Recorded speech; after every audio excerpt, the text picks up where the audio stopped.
Allez, j'essaye de lire, toujours avec pas de voix.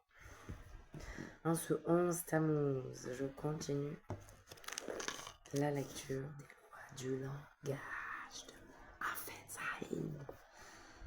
Un jour, une à la renseignement. Ce que nous avons appris jusqu'à présent nous enseigne donc que lorsqu'on veut se renseigner sur un individu, une famille, une communauté ou un établissement scolaire, avant de prendre une décision importante, mais qu'on veut éviter que cela se sache, on n'a pas le droit d'entamer une conversation péjorative ou susceptible de nuire.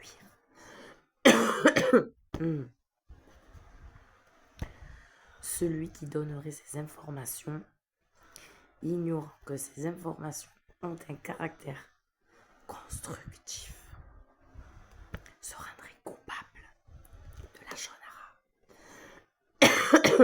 Et l'interlocuteur qui l'a entraîné dans cette conversation lui ferait faire une faute. Par conséquent, lorsqu'on veut entendre des informations nécessaires, il faut clairement dire à l'interlocuteur que les circonstances l'autorisent à parler et que ses propos ne sont pas du lachonara. Dans ce genre de situation, il arrive souvent non seulement qu'on s'abstienne de révéler le but des investigations, mais encore qu'on prenne des renseignements sur plusieurs individus à la fois, afin de camoufler le véritable objet de l'enquête. C'est absolument interdit. Le désir de discrétion ne justifie ni de chercher à entendre des informations diffamatoires inutiles, ni de faire dire du lachonara à d'autres personnes. Aimer son prochain comme soi-même, c'est aussi l'aider à éviter de se mettre dans une situation qui risque de lui attirer des ennuis. Aimer son prochain,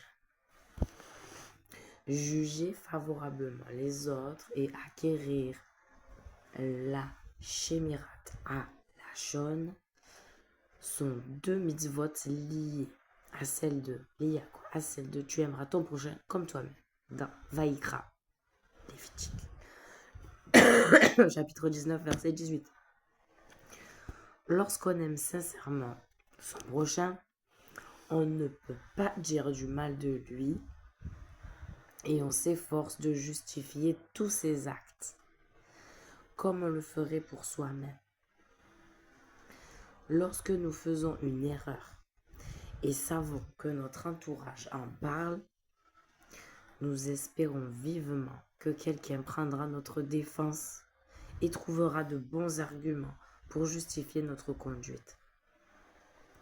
C'est exactement ce que nous devons faire pour les autres.